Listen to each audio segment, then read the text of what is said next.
Hey there! Welcome back to Chapter by Chapter. Today, we're diving deep into the secrets of creating incredible companies and projects. Ever wondered how some of the world's most successful entrepreneurs made it big without being masters at everything? Stick around because, in the next 5 minutes, we'll reveal Law 28. Ask who, not how. It's the game changer that's been hiding in plain sight.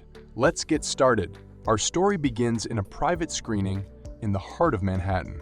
Picture this: a legend of entrepreneurship, Richard Branson, adventurer, space traveler, and founder of the Virgin Group. I had the privilege of sitting down with him for an exclusive interview.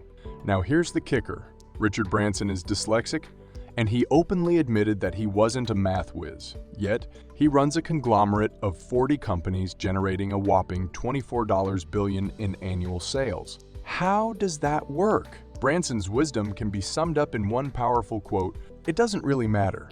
You see, what truly matters in running a successful company is not your prowess in every skill, but your ability to surround yourself with the right people. That's what Branson did. He trusted others to handle what he couldn't. It's the ultimate form of delegation. Now, here's where it gets interesting. By the time I was 27, my own company was a massive success. But I had this nagging feeling of being a fraud because I couldn't ace every subject. I mean, I wasn't a math genius either.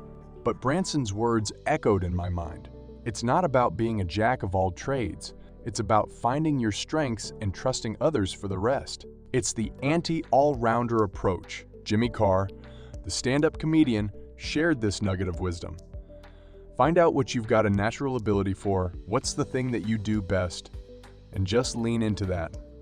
It resonates with what I've learned in my journey. So here's the game-changing truth. Business isn't about becoming a know-it-all. It's about knowing who can do it for you. In fact, every company is essentially a recruitment company. The key to success is twofold: hiring the best and creating a culture where they thrive. You, as a founder, are the conductor of a symphony of talent. To wrap it up, remember Steve Jobs' words: "We hire smart people so they can tell us what to do." So the next time you're faced with a challenge, ask yourself not how, but who. That's the law that's been transforming businesses and could transform yours too. Don't let your ego insist that you do it all. Let your potential insist that you delegate. Thanks for tuning in today. Make sure to hit that like button. Subscribe for more mind-blowing content, and as always, stay curious,